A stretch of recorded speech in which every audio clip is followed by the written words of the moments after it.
What's up, y'all? It's B-Rose here. I am taking a stroll on a late night here on Wednesday. It's like 11:30, and I'm going head-to-head tomorrow with the guy from the BBC, talking about our different content models, and just going over in my head everything I want to say so it comes out fluidly. So I'm kind of walking the streets, talking to myself like a crazy man up here, and I came up to Primrose Hill, and this view is absolutely stunning, so I wanted to hook you guys up with it. And you can see the whole skyline here behind me.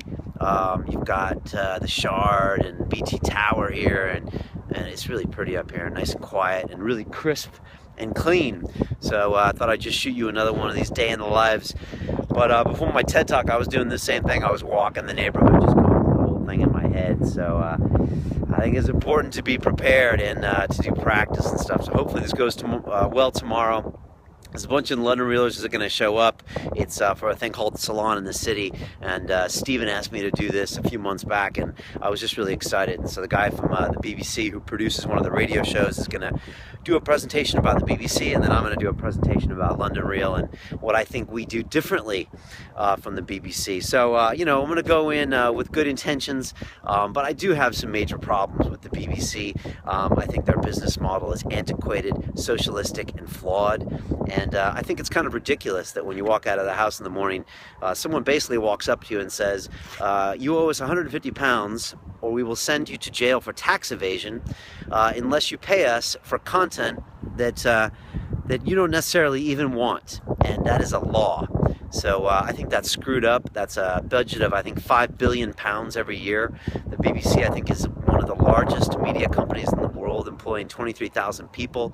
And apart from the NHS, they're the biggest employer as far as a nationalist employer here in the UK.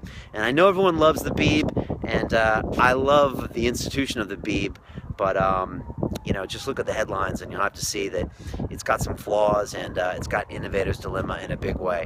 And it is the polar opposite of what we do at London Reel when it comes to media and meritocracy of media, which is what we have to compete with. And so it couldn't be polar opposite. So we'll see what happens tomorrow, but I thought I'd just shoot you this video and give you a great look at Primrose Hill. Definitely come up here one of these nights and check it out. You might see me walking around talking to myself. So it's all good. It's been a crazy week. Guests everywhere. I'm off to LA on Friday, and more happening. So I hope you like these videos. If you do, hit the subscribe button, and you'll get these all the time. And I hope I'll bring them more. And it's kind of the new, it's the new me for this year. Thank Dan Pena. So there you go. It's about the journey, and we'll release this video of my talk tomorrow, hopefully next week. So there you go. Peace.